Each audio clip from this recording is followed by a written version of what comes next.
So, in our previous 11 episodes and installments of The Modern Wrong World Made Right with Calvin Was Wrong, we have covered Volume 1 and most of Volume 2 now of the controversy on the Roman Pontiff, which was written by St. Robert Bellarmine in the 16th century in response to Illyricus and Luther and Calvin and other revolutionaries who are known today by many as reformers or as members of the Reformation. Although, if you have been paying attention to the course study that we have had during our course here, you might have noticed that there was not a lot of reform and an awful lot of revolution going on, and that's why I have been referring to them as revolutionaries. Here now from mediatrixpress.com is our expert Latinist, a philosopher and theologian in his own right, and the publisher of this work and many others, which you will find at Mediatrix Press. It's M-E-D-I-A-P-R-E-S-S. I'm sorry, M-E-D-I-A-T-R-I-X-P-R-E-S-S.com, mediatrixpress.com. Ryan Grant. Ryan, welcome back. Thank you. Thank you. Glad to be here. Sorry, it's going to be a bit noisier today because I had to be outside. Well, we get the terrestrial version today. That's right. Well, your introduction there, I was like, "Who's he talking about?" make it sound, bit more glamorous. Than oh, you mean being a philosopher and a theologian? Well, I saw your resume yesterday, and I saw that you had a degree in philosophy. So I thought I'd just add that in because it gives a little bit more credibility, I think, to the work. And by the way, I hope that you're going to publish this book at Mediatrix Press. And folks, I'd just like to tell you Latin by the Natural Method by Father William Most. Ryan sent me a copy of it. I'm on, let's see here, I am on Lectios Tertia right now. I'm on lesson number 3. I've been trying to do one a day. And I'd say that my knowledge of Latin has already doubled in just 3 lessons. So, number 1, thank you for the book. And if you're going to put it at the Mediatrix Press site, folks, if you want an introduction to Latin. It's already there, actually. Oh, is it? And there's a discount, even though I haven't done the 3rd book yet. There's books 1 and book 2, and then the Teacher's Guide. Although, frankly, I think I need to reformat the Teacher's Guide. I kept it as the original was, but I got to move some stuff around in there. But the there's book 2, and then book 3 I haven't finished yet. So the way that Father Most Latin series goes, he takes what a lot of people today would consider a very novel approach, and something that people would get stirred up by. That 4th century Latin, later Latin, Roman Latin, is more advanced than classical Latin. That is, it's as a language that can communicate ideas, it's easier and more simple and more clear, yet also retains the beauty of the language, and unlike other lower periods of Latin, and certainly in the 6th to 8th centuries, for example. But in the period of St. Augustine and whatnot, it's Forcellini, who wrote the Lexicon of all Latin. So it's a work that's in Latin about exploring the roots of Latin words. He says the St. Augustine's period was barbarous Latin. And I just have to scratch my head. Did the guy actually read St. Augustine? Has he read the people in that period? Because a lot of it's excellent and really gorgeous Latin. Leo the Great, it just doesn't get better, really, in some places. So so he starts you off with later Latin. That's more characteristic of St. Augustine's time.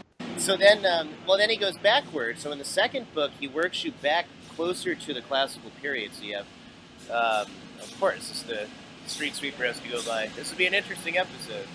Yeah, I hear the street sweeper, and we may have to monitor the channel to make sure that street sweepers aren't interrupting the broadcast. Now, where we left off... I'll do my best to mute it out when they go by, but anyway. So Latin by the Natural Method is on the website. You can get all 3 books for $55, which is a really great value. Of course, book 3 you'll get when I finally finish it. And it's it was used in the 60s. Father Wolf, who's a priest in Texas, fraternity St. Peter priest, he wrote the foreword to my translation of Bellarmine's Antichrist. He said that the Father Most series was the one that got him to really understand Latin and really, fluently get it intellectually. To the subject at hand here today, last week we left off with chapter number 17, that the Roman Pontiff succeeds Peter in the ecclesiastical monarchy is proved from the origin and antiquity of the primacy. And we made it all the way to page 249 of the edition that I have. which is almost to the end of this particular chapter. So I think what we'll do is we'll let Ryan recap chapter 17, and then we'll begin to where we left off.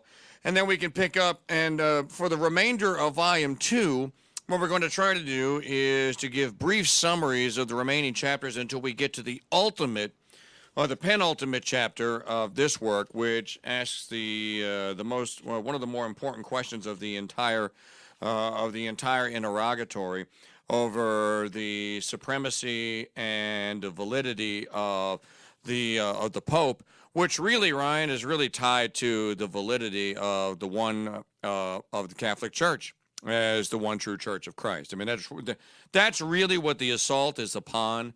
It's directed at the Pontiff by some of these reformers or revolutionaries, but that's really what the attack is upon. Where did we leave off last week? How far did we get? We got all the way to Constantinus, I think. I think so. So what happened was there was a historical argument arguing, that the Roman Pontiff couldn't really be the Pope because of these particular things in history, right? They gave several arguments for that. It only starts with this given emperor, so they were arguing Constantine IV. Some of these names I accidentally Latinized instead of anglicizing them, so I think Constantinus should be just Constantius, and things like that. So they argue from history different points or people that said things that suggested that the primacy didn't exist. And so Bellarmine refutes these with quotes from the fathers and direct quotes and makes them pretty clear. So one of those was that Pope Pius II, Aeneas Sylvius, who was a Renaissance humanist, had said that, nobody used to listen to the Pope until Nicaea, right, and more or less. And then so Bellarmine shows how, in a certain sense, it was true only in as much as the communications were difficult, the church was under persecution, but on the other hand, people did listen to the Pope prior to Nicaea. And there was, in spite of the persecution, you see that from the letters of like St. Cyprian of Carthage, you see it from other sources that were, it's clear communication. And the heretic Novatian, obviously, who wants all churches to communicate with him and not with the actual Pope, who is Pope Cornelius. So there you have all types of things of this nature to make it clear that it was the case. So then they take on some other historic arguments going into the times of Charlemagne and other things. So where do cardinals come from? Right? Do cardinals make the Pope? And he says, well, no, cardinals don't make the Pope, because ultimately cardinals are just the proximate authority from whence the office is then conferred. So the opinion, anyway, is that, so in the cardinals, Bellarmine responds that it has almost no foundation, that only the Pope's a Pope because the cardinals make him a Pope. For it's certain, he says, it's certain that pontiffs were earlier than cardinals, and at least some true pontiffs were not created by cardinals at all. Actually, quite a few. And certainly not the cardinals, but Christ created Peter a Pope, and Peter, not the cardinals, chose Clement. Besides, if the cardinals conferred power on the Pope, they could also take it away. But this is false by the consensus of all. For even a doubtful Pope can only be deposed by cardinals, or it can only be deposed not by cardinals, but by a general council. Now that's actually a tricky thing that it goes into some other principles he lays in. In another place, he has a principle that if there's a doubt about the Pope, then, whether that's like a real doubt, not just, I can't, like, for example, Francis does some environmental horror show on the front of St. Peter's, and you say, I can't believe a Pope would do this, right? That's not a doubtful Pope, right? Even though I wish he was, maybe. But a doubtful Pope is one who, there's a serious contention about his election, and most of the church is no longer adhering to him, but adhering to somebody else, and such as you had during the Western Schism.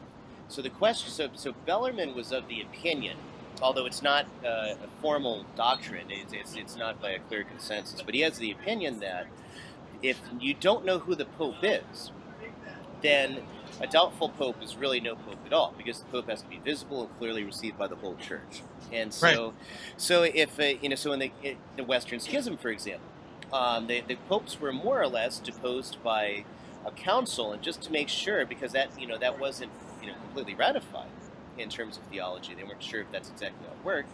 The council compelled the three claimants to drop their claims, to resign, and they all did. They all resigned, and then they elected their Pope Martin V, and that solved the issue of the Western Schism. So that is how they solved this particular problem. So that's what Bellarmine's talking about here, is that cardinals don't depose, these doubtful popes. It's rather a general council that did it, like a Constance. So then he adds on an extra objection. Someone might say that whatever it's the case with the cardinals, it's certain that the Roman Pontiff is chosen and created by men. Consequently, it would seem he receives power from them. The Supreme Pontiff is truly and properly made so by men, and it's witnessed in the decree of the election of Gregory VII, which is contained in his life, where they say, "We, the cardinals of the Roman Church, clerics, acolytes, subdeacons, priests, with bishops, abbots, and many others present, both of the ecclesiastical and lay order, choose today, on the 23rd of April, in the Basilica of St. Peter in Chains, the year of our salvation, 1073, the Archdeacon Hildebrand to become the true vicar of Christ." That's Gregory VII. You'll hear more about him later in the book. So the argument then is that, well, it doesn't matter if it's cardinals or not. Men are doing it. So but Bellarmine now responds, because this is another argument you'll see today, from which it appears two things can be, that's the further objection. So here we go. Bellarmine says, it must be observed that in the pontiff there are three things. The pontificate itself, that's the office, which is just like a type of form. Then you have the person, which is the subject of the pontificate, right, in the union of one with the other. For such things, the first is the pontificate itself, which is from Christ alone. But the person is indeed absolutely from natural causes. Nevertheless, as the person was chosen and distinguished to the pontificate from electors, it is theirs to designate a person. The true union is from Christ, mediating the human act of the electors, while they choose and designate a certain person, and they agree to the union of the pontificate with that person. So what that functionally means is it's actually a lot of Aristotelian language, and what he's talking about is that, the pontificate is there, like an accident, right? It's not a thing that it exists except in as much as it has an occupant.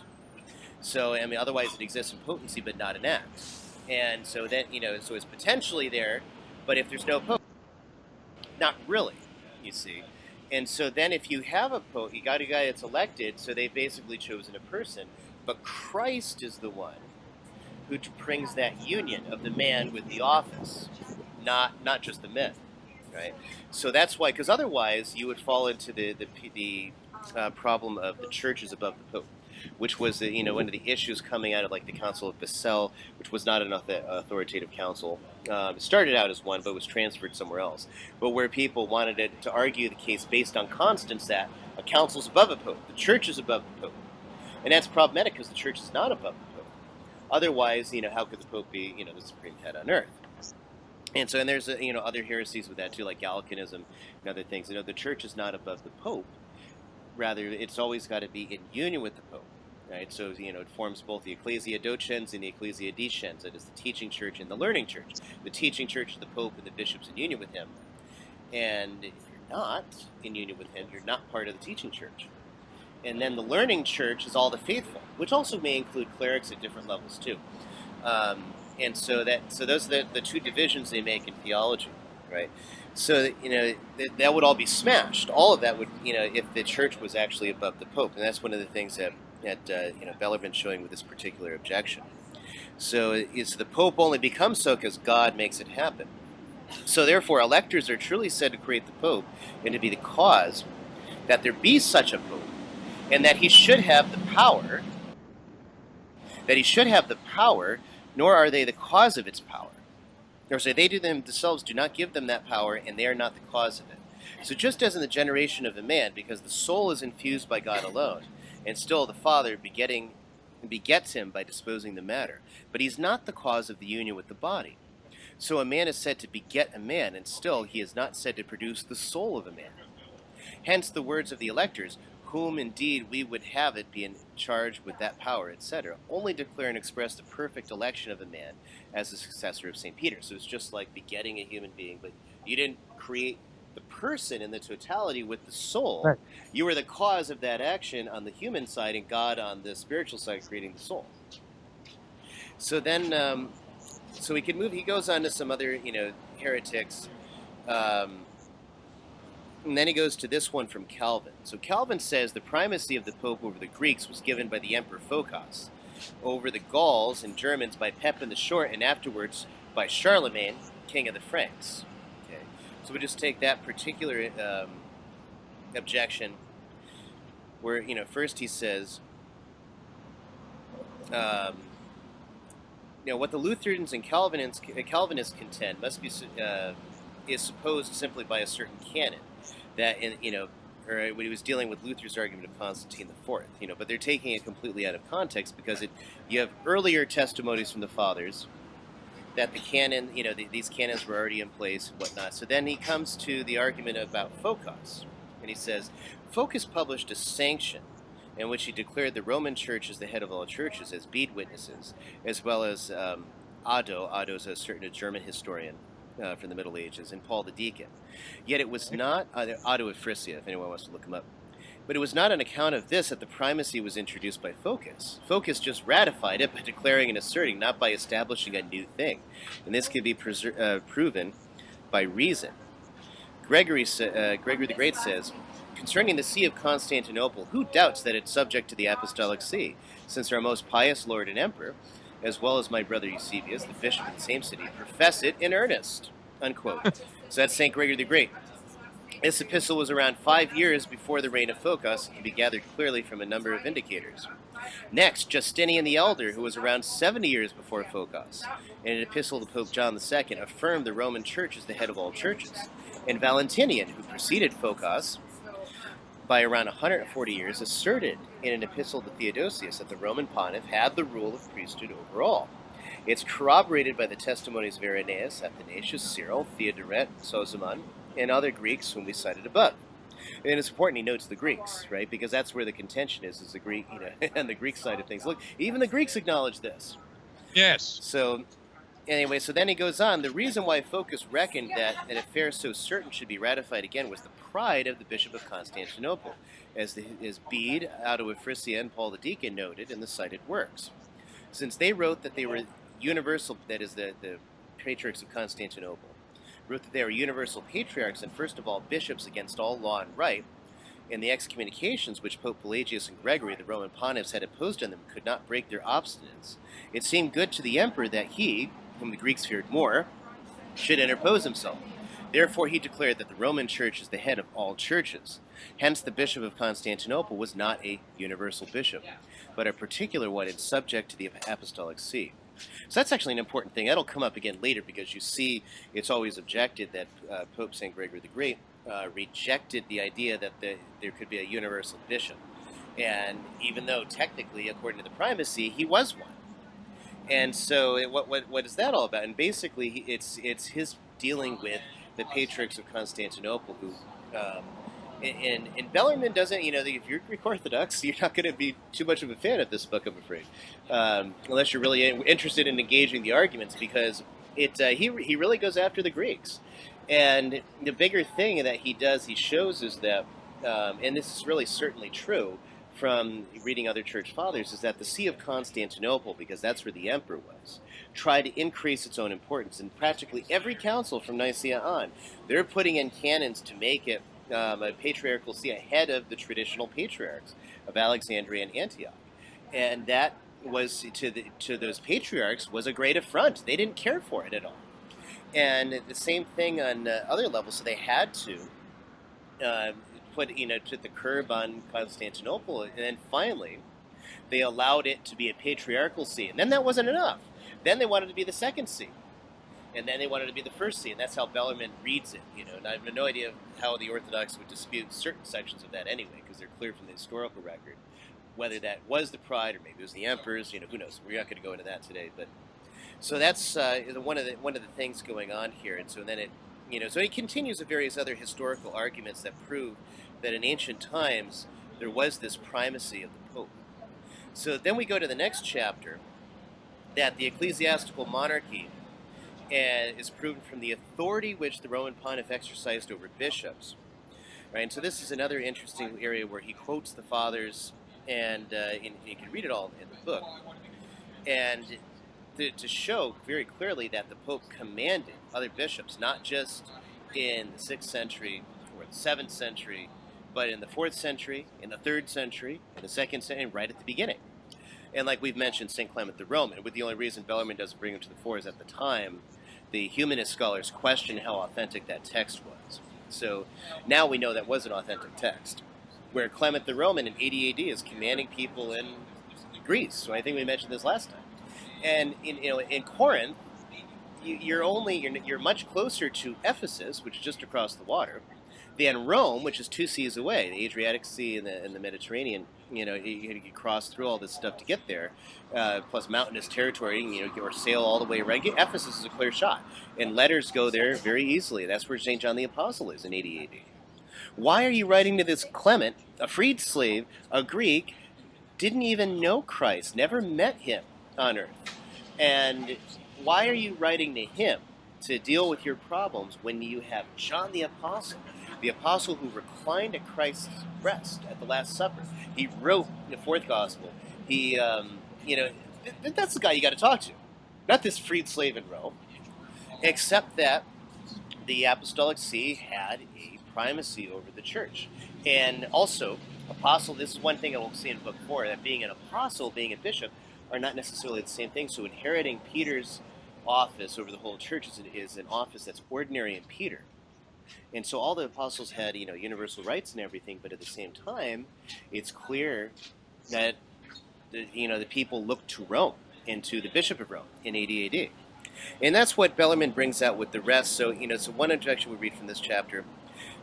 Calvin takes up the argument from St. Stephen. Now, it's Cyprian wrote to Pope St. Stephen saying, "Let your letters be directed to the province and people of Arles, in which Marcianus, being avoided, let another be substituted in his place."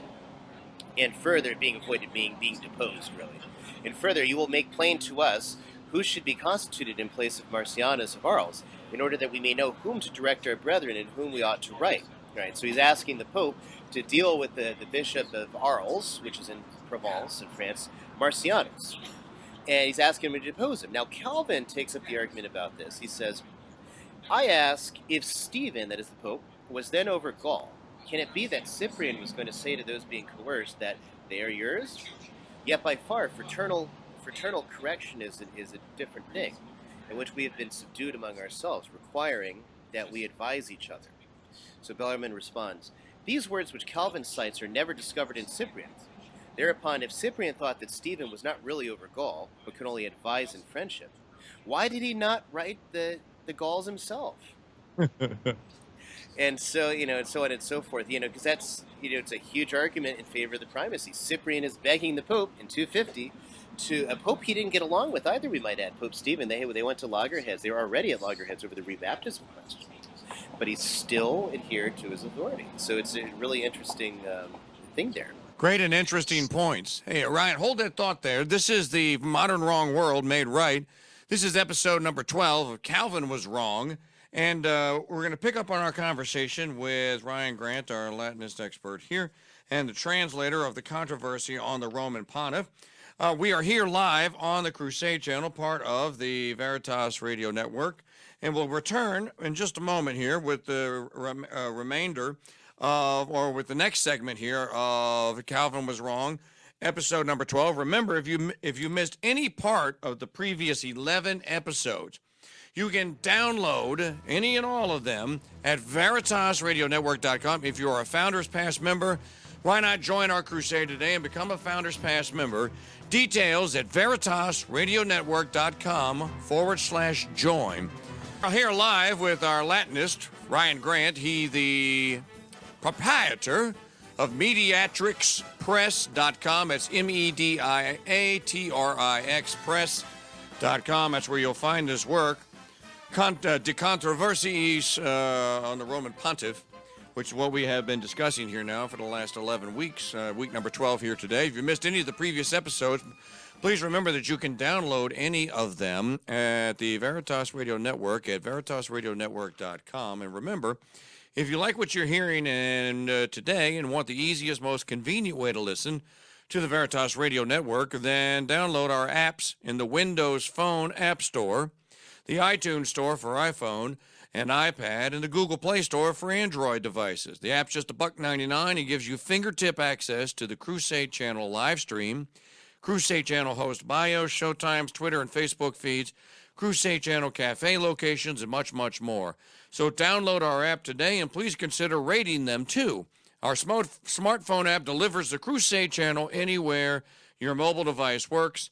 The Veritas Radio Network app. Mobile radio, the way it should be. And we'll go back to Ryan Grant, who is outdoors today because our usual meeting place in Coeur d'Alene, Idaho, is being used. Coeur d'Alene, that's French for the heart of something, right? I forget exactly what, but that was the name that the French Canadians gave to the Indians who were here, or the French Jesuits, I should say. And when there's actually this whole area, there's a mission not too far from here where it's a great story if you want to look it up. A friend of mine actually just wrote a history of this whole area where he argues, where the Indians here had visions of the true faith in some sense, and they wanted the black robes to come. And so they sent an Indian all the way east to, I think it was that Michigan or what's today Wisconsin, I'm not sure, where they found some French Jesuits. And they were wearing black, and they wore black cassocks and black capes. They're the black robes. And so they begged for them to send missionaries to teach them the truth. And it's really, really famous story in this area. So Father de Smet came to this area. He's a famous missionary, and many others too. So there's a mission down in Cataldo, which is some miles away, where they used to keep up, they were the old-time Jesuits, real hard guys, and not the, how shall we say today, not what you expect today, anyway. Holy Orthodox, manly, guys trudging up 6 feet of snow in the mountains, to bring poor people food and things like that, as opposed to dying for liberation theology in some jungle like we saw in the 70s. So anyway, so that's where the name, the city is named after that, because that's the tribe of Indians, Coeur d'Alene, and the lake was called that. So that's how it gets that name. I'm actually at the same coffee shop. I'm just outside of it, in their patio area. So in the main. So anyway, so let's pick up, I guess, where the movie Black Robe. Have you seen it? What's that? The movie Black Robe. I have not, actually. Well, it covers a story, or one of the stories that you're talking about, and that particular Jesuit priest was actually martyred. And I don't think those Indians that martyred him had any visions about the truth. No. I think it sounds like St. Isaac Jogues. That sounds about right. He returned to France, and then he was only there for a little while, and then he went back, and that's when he got martyred. You know why he was there? He was there to get permission to say Mass with his fingers cut off, because they knew that in order to offer sacrifice, you had to have your index and your thumb, right? It's a pollex et indices. And so there's the Latin terms for they're called digiti canonici, the canonical digits.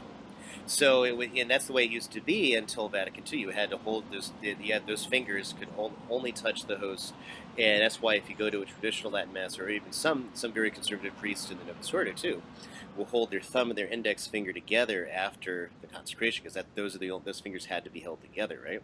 So the Indians knew that, so they cut those off, and then they took burning arrowheads and shoved those up the cut off fingers, which they made him practically pass out from the pain and the shock and everything. He was in France getting permission to say Mass without those fingers, because at that time he needed a dispensation, which he got. And then he went back. And then, of course, when he went back, they said, "Oh, no, you again? Oh, we didn't teach you well enough last time." So then he was martyred. Then they martyred him. And the movie is pretty graphic, actually. I'll tell you what else I watched recently. It has a little bit to do with our story about Calvin being wrong about the primacy of Peter and the vow of succession of popes all the way from Peter to Francis today. And that is the movie Risen. If you haven't seen it, I highly recommend it. And it follows the story of the apostles from the day of crucifixion until the ascension.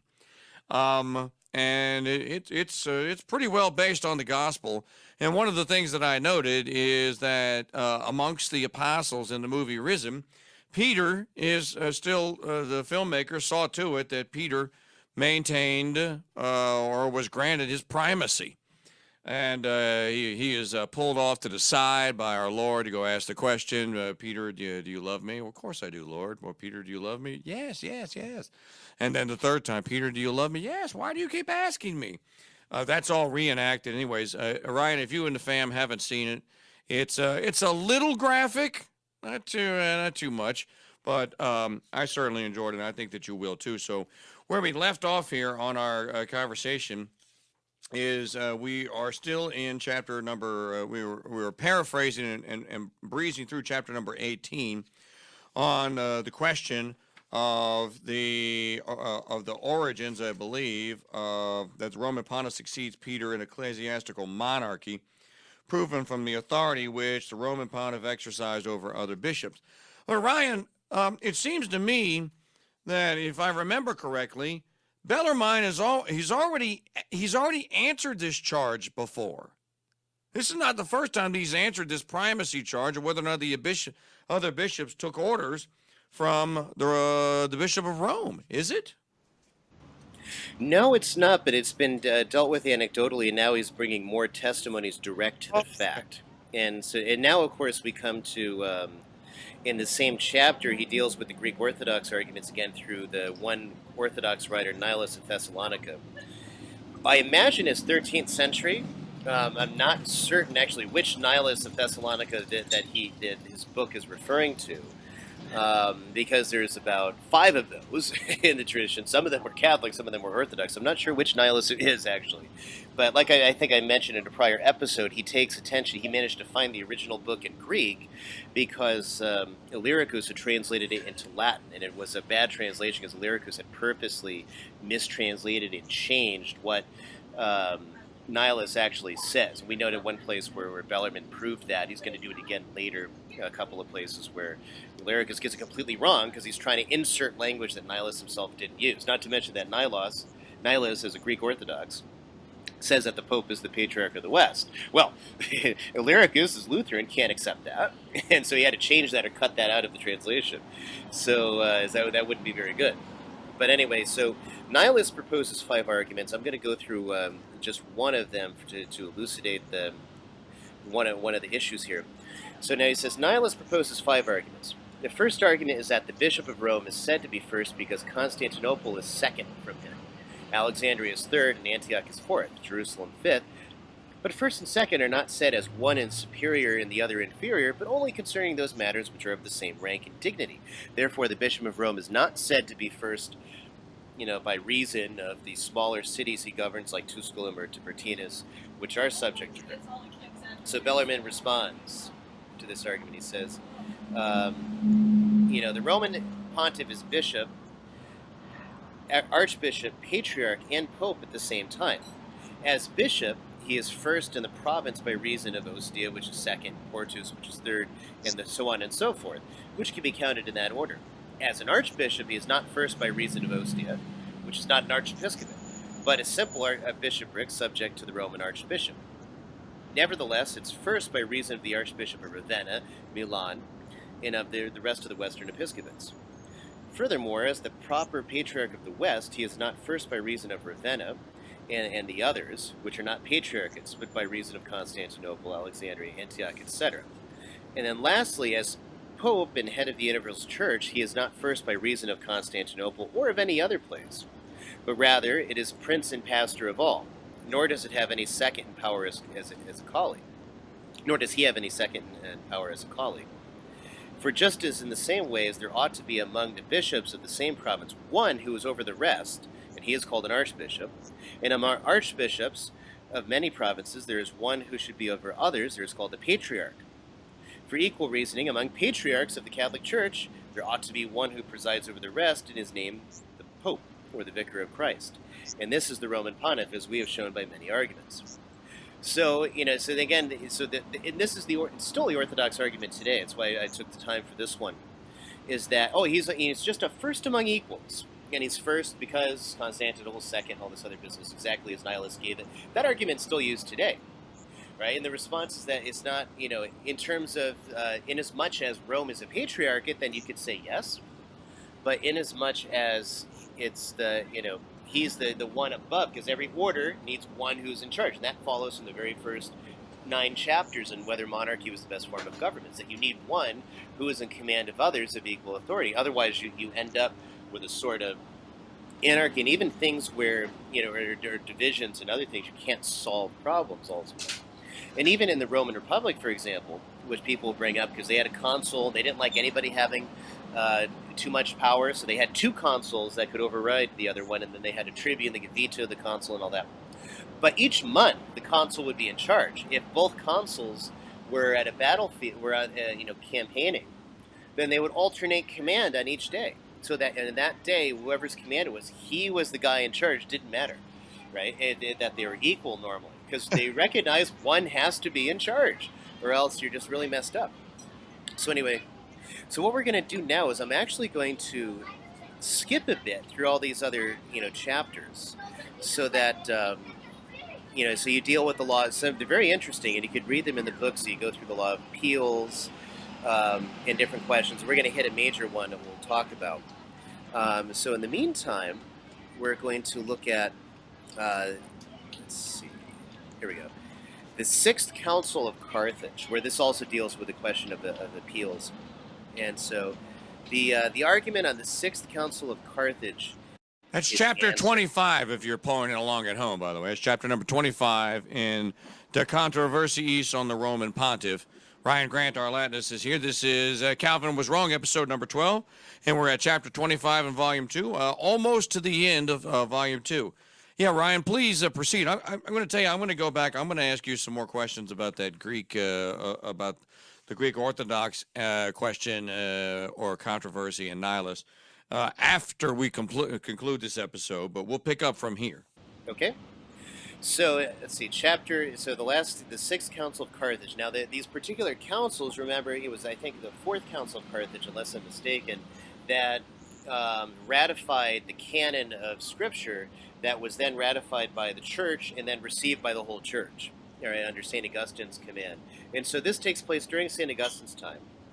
And it's an interesting story. So now, so he begins, and you'll still see this. Protestant apologists will use this historical example even today. I've heard James White in his debates make reference to this and use it as an example of why the Pope didn't really have authority, etc. So here we go. Lastly, Calvin, the Centuriators of Magdeburg, and even the Greeks at the Council of Florence, but most of all, Illyricus, bring forth an argument that they believe is very strong from the history of the 6th Council of Carthage. And this is the summary of the affair. Pope Zosimus sought from the Africans, the North Africans, through legates that they would command the execution of 3 canons from the Council of Nicaea. One was on the appeals of bishops to the Roman Pontiff, the second on appeals of priests and lesser clerics to neighboring bishops, and the third on not going to the constable, that is, that lest the bishops of Africa might go to the hall of the emperor, the secular authority. So after the Africans received these commands, they gathered a national council of 217 bishops. And meanwhile, after Pope Zosimus died, Pope Boniface I had succeeded him, and the Africans responded that they did not discover these particular canons in the Council of Nicaea, and on that account wrote to the patriarchs of the East at Constantinople and Alexandria, so that the latter would send to them authentic examples of the Council of Nicaea. In the meantime, they are going to preserve those canons, save for more due diligence in the inspection of the authentic copies. Then, the copies of the Council of Nicaea came from Cyril of Alexandria and Atticus of Constantinople, and those 3 canons were not discovered, which the popes told them were canons of Nicaea they had to implement. Rather, only the 20 which are contained in the history of the writer Rufinus, which Cyril also cites in the Epistle of the Africans. So, since the Africans did not discover these particular canons and the copies sent to them, they wrote to Pope Celestine, who had succeeded Boniface in the meantime, seeing that those canons were not discovered, that thereafter they would not easily admit appeals from Africa. This is contained in the 6th Council of Carthage and in the 2 epistles which they wrote. What the Pope might have said as a response is not contained there.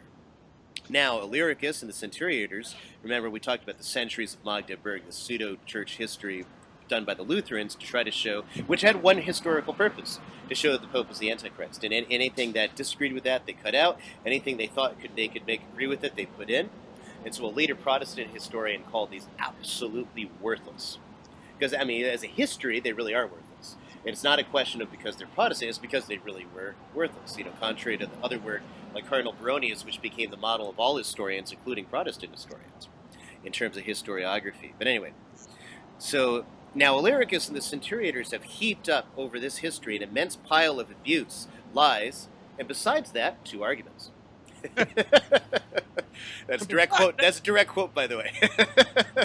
Besides that, Bellarmine's got quite the sense of humor. I take it from some of it's just reading, kind of reading between the lines here, and some of the language he uses. In some arguments, it's almost like, really, I've already answered this question, but you weren't satisfied the first time, so let me just knock this one out of the park.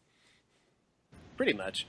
And so, in regard to the abuse, now he goes over this. This is interesting. In regard to the abuse, Illyricus, in his book on this history, insolently perverts the names of nearly every pope involved. Saint Innocent, he everywhere calls Nocentium. So Innocentius is his name, obviously like the English derivative. Then Nocentia means guilty one. So it's the opposite. Boniface, which means do-gooder, he changed the name to Malefacia, which means evildoer. Saint Celestine, which is like celestial, like heavenly, he changes to Infernalum. And then Saint Leo, in the manner of some hellish wolf, he merely calls the roaring lion. So that was a tricky one, because with Leo, because the name is not so easy to pervert. So the remark is kind of awkward there. What he means to get through is that Illyricus lacked the acumen to do something to Leo's name too, so he just calls him a roaring lion to try to compare him to the devil. So the acts of the Council of Carthage itself will serve to blunt such petulance, as well as this Bellarmine again, as well as the epistles of the same council to Boniface and Celestine, all of which Illyricus adds honestly to increase the size of his little book. The more scurrilously and rudely Illyricus speaks of these holy pontiffs, the more the African fathers speak of them with honor and seriousness. Besides, see Augustine on the praise of these popes, as well as Optatus of Miletus and Prosper of Aquitaine. On the other hand, there are as many lies as there are sentences in this book of Illyricus. I'll bring up a few from the many. In the beginning of the book, he says that at the Sixth Council of Carthage, Prosper, Orosius, and other famous men were present with Augustine. But Prosper and Orosius are not named in the council, and they could not be present since they were not in fact Africans, and the council consisted only of African bishops. A little after that, Illyricus relates that, together with Pope Boniface, a man in schism named Eulobius was elected, but Eulobius who was chosen by a greater part of the clergy and people, was of such modesty that he yielded of his own will. Although in other respects he pertained to that pontificate by law. Illyricus asserts this without any source, and we can produce against it Anastasius the librarian, who wrote on the life of the same Boniface that Eulobius was thrown out from the council of 252 bishops, and unjustly ordained, while Boniface was confirmed by all. Illyricus says to this, and often repeats, that the Roman pontiffs demanded from the African fathers, while that jurisdiction be conceded to them in Africa and in all other regions, and, when it was deliberated on this affair for a whole 5 years, at length, the council defined that no right should be conceded to the Pope.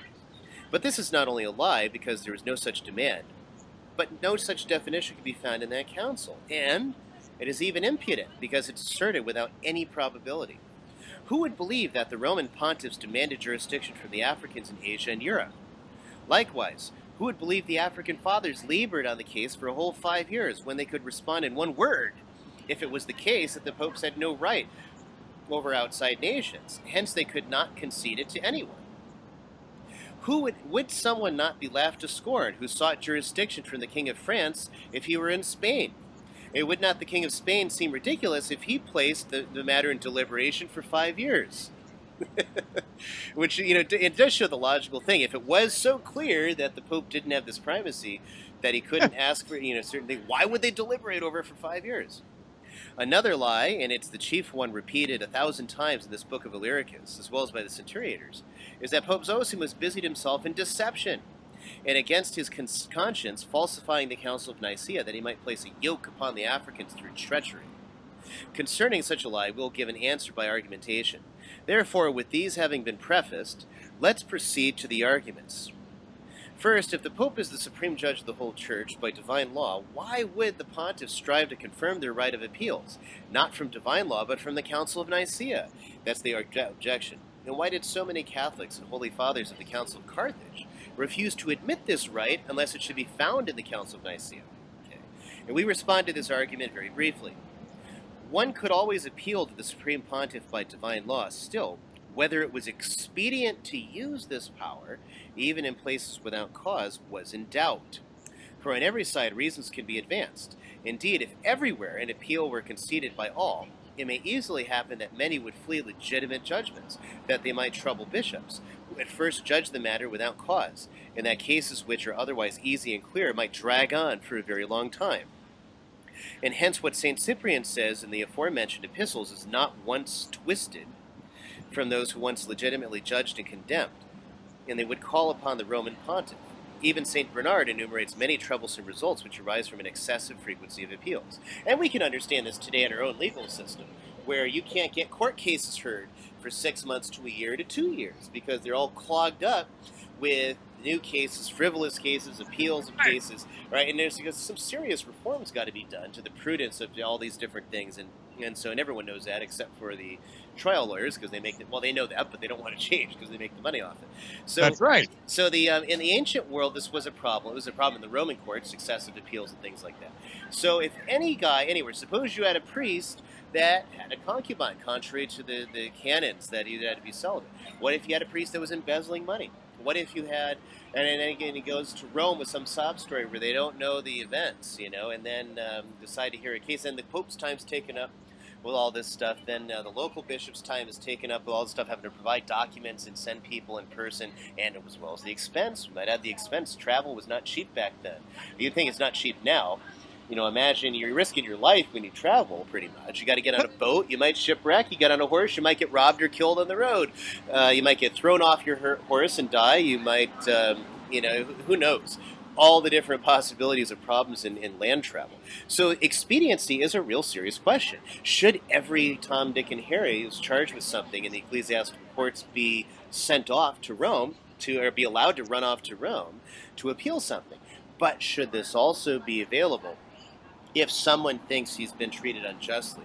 And those are the issues being discussed. So the Pope asked them to implement these canons. We'll get to the provenance and what was actually in these canons in a little bit.